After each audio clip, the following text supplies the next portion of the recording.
Hi all, I hope you're having a good week. I want to use this video to respond to the great questions that you all asked regarding Project One.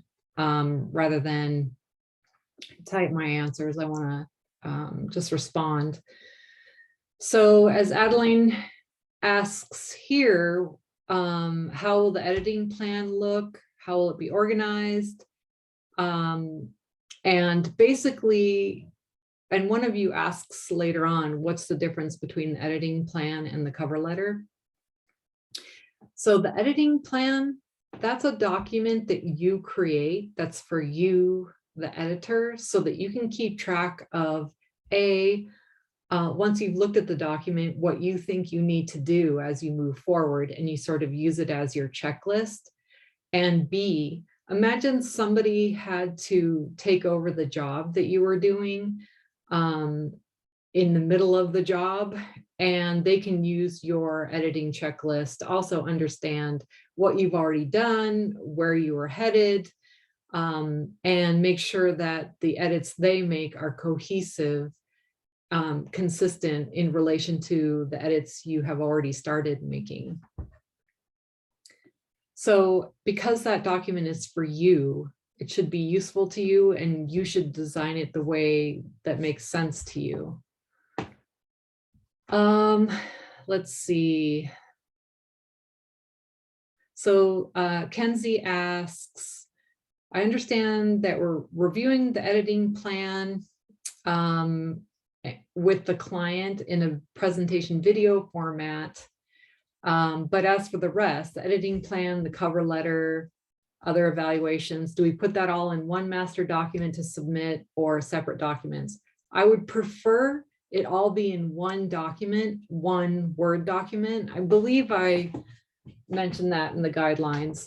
But a Word document, because it enables me to insert comments more easily and offer feedback. And B, I'd like it all in one document so I don't have to open 4 documents times 22 students and have 88 documents I've got to download. Let's see. So Karina asks, project guidelines, it says to write a cover letter explaining what changes will be made to the document, what impact you hope the changes will have on the reader. Is this something we have to explain again through our editing plan? How do they differ? Yeah, and so basically, as I mentioned, the audience for the editing plan is you yourself. It's to help you with your editing. The cover letter, the audience for your cover letter is your client. So I know one of you is doing documents from the dental office where they work. So the client would be the dentist or whoever created those documents, the office manager or whatnot. So the cover letter, for the cover letter, the audience is the original author of the documents, so that you can explain to them the kinds of edits that you made, so they understand what went into your edits. Whereas the editing plan is for you, the editor. Kyle asks, in the event that we decide later on, so you've created your editing plan, and in the event that we decide later on during the editing process that there's more that needs to be done in the document than was initially projected, which is very possible, shall we just add in these additions to our cover letter, or is it best to notify the client first via revisiting the editing plan or mentioning it within our client review video?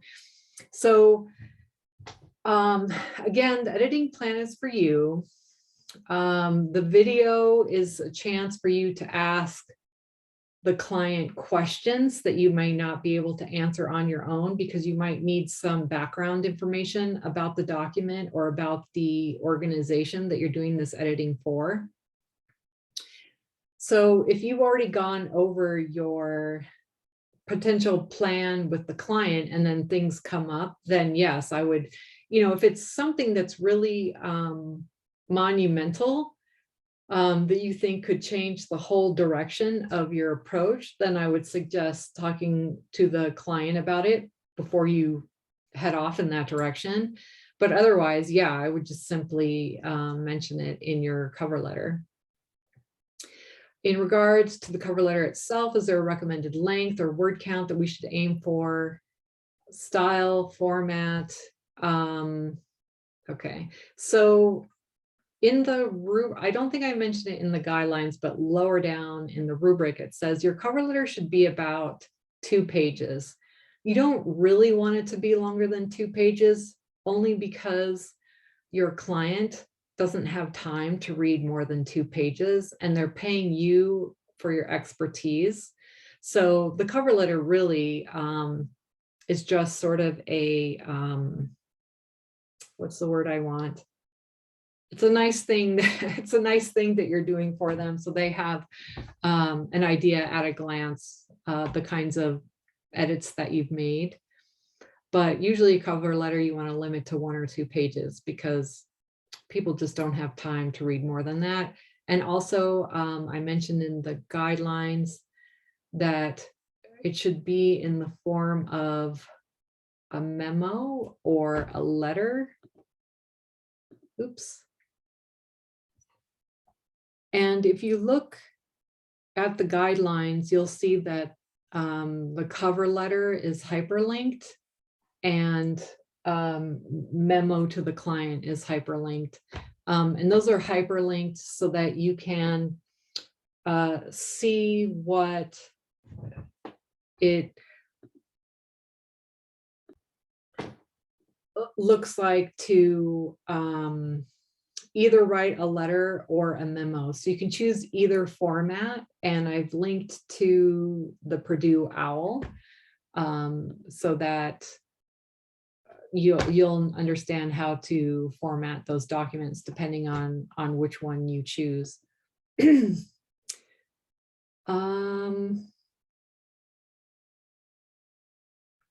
Yeah, and Kyle just reaffirms that if you do see typos, go ahead and of course revise those, but there shouldn't be too many if you're using, if any, if you're using the documents that that I provided you.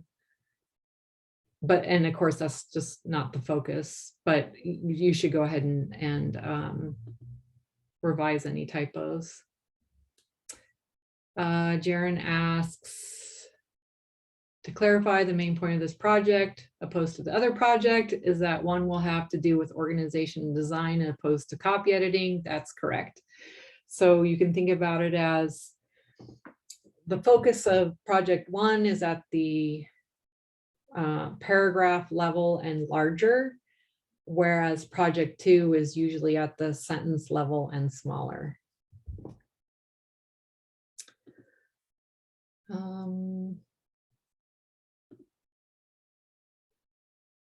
Kendra, will our peer review partners be selected for us?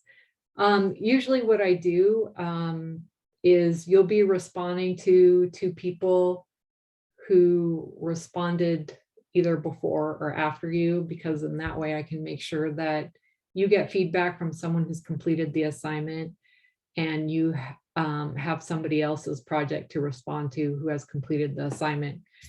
In the past, when I put people in groups ahead of time, it often happens that I have to scramble and reorganize those groups because somebody may have dropped the ball, or for whatever reason wasn't able to get it done. So I'll instruct you on who's you're going to read. What if we need access to other technologies that we don't have or aren't familiar with? So this class, because I'm not teaching you really how to use any technology, you should use that with which you're familiar. I also want to emphasize, it's up to you whether you want to use, for example, the Adobe Creative Suite that you all pay for and have access to through UNM. However, it's important for you to know that I'm not evaluating you on how pretty you make the document look. You know, of course, I'll give you that feedback on that, but what I care about the most is your cover letter and the rationale for the edits that you have made. That's what's the most important about this assignment, that you're not just willy-nilly making those edits, but that there is a reason behind, there's thought behind the edits that you're doing.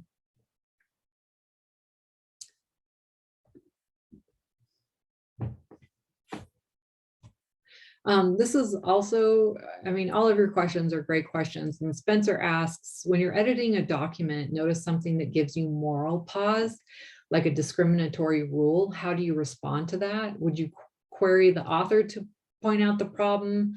I definitely, I mean, it's up to you. You could, of course, ignore it, but I would encourage you to talk to the author about it, because one, they just might not even realize how prejudicial or how discriminatory it is or how it reads. So you'd be offering some really important feedback. Two, you know, you may be indirectly putting them on notice, like, hey, this isn't cool. And three, depending on their response to you, you can decide whether you want to continue with the editing project or whether you ever want to work for this person or this organization again if their values don't align with your own. And also, just so you know, we're going to get more into the ethics of editing in the second half of the semester. Let's see. So a couple of you asked about the needs work on the rubric. And basically what that means is I'm asking you, if you get a needs work from me on the rubric, I'll tell you exactly what I want you to do in order to get credit for the assignment. And you can submit the assignment as many times as you need to in order to address that needs work. So the only way you can fail in this class is if you just don't do the assignments and the homework.